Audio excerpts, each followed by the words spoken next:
आज हम बात करेंगे कि भागवत कथा ज्ञान यज्ञ का क्यों आयोजन होता है। हिंदू धर्म में श्रीमद् भागवत कथा को कितना महत्व दिया जाता है, कोई इस बात से अनजान नहीं है। इसकी महत्ता को देखते हुए ही लगभग हर कोई अपने घर इसका पाठ आदि करवाने लगे हैं। श्रीमद् भागवत कथा सुनने के लिए लोग बड़े से बड़े संत को बुलाते हैं, जिसे सुनने के लिए लाखों श्रद्धालु जुटते हैं। लेकिन ये कोई नहीं जानता होगा कि आखिरकार श्रीमद् भागवत कथा सुनने की प्रथा को शुरू किसने किया था। तो चलिए आज हम आपको इससे जुड़े हुए एक प्रसंग के बारे में बताने जा रहे हैं, जिसके बारे में आप कभी सोचे भी नहीं होंगे। पौराणिक कथाओं के अनुसार श्रृंगी अपने पिता ऋषि समीक के आश्रम में अन्य ऋषि कुमारों के साथ रहकर अध्ययन कर रहे थे। एक दिन की बात है कि सब विद्यार्थी जंगल गए हुए थे और आश्रम में समीक ऋषि समाधि में अकेले बैठे हुए थे। तभी अचानक वहां प्यास से व्याकुल राजा परीक्षित पहुंचे। वो प्यास से बहुत व्याकुल थे और आश्रम में पानी खोजने लगे।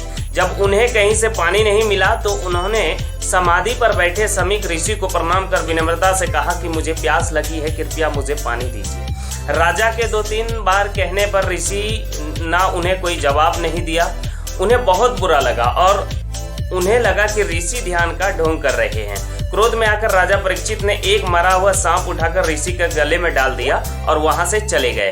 परंतु उन्हें आश्रम से जाते हुए एक ऋषि कुमार ने देख लिया और जाकर श्रृंगी को इसके बारे में खबर दिया।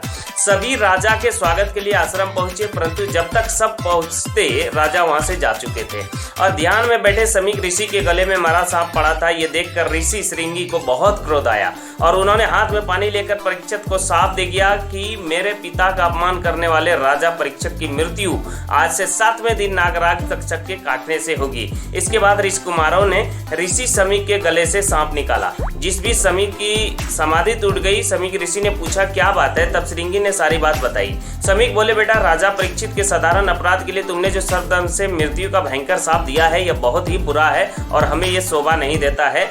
इसका मतलब अभी तुझे ज्ञान की प्राप्ति नहीं हुई है। अब तू भगवान की शरण में जा और अपराध की क्षमा मांग ले।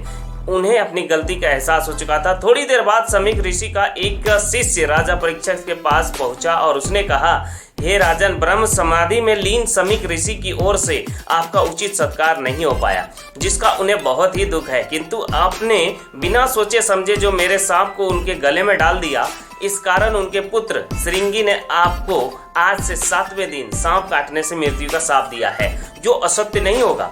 इसलिए आप मेरी बात माने तो 7 दिन तक अपना पूरा समय ईश्वर चिंतन में, ताकि आपको मोक्ष मिल सके। ये सुनकर राजा को संतोष हुआ कि मेरे द्वारा हुए अपराध के लिए मुझे उचित दंड तो मिलेगा ही।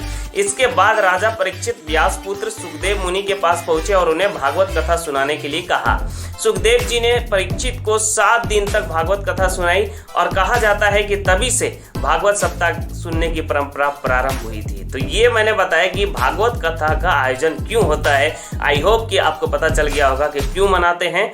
तो अगर हमारा ये वीडियो आपको पसंद आया तो हमें ज़रूर कमेंट करके बताइएगा। तो मिलते हैं अगले वीडियो में। अपने सेहत का ख्याल जरूर रखिए।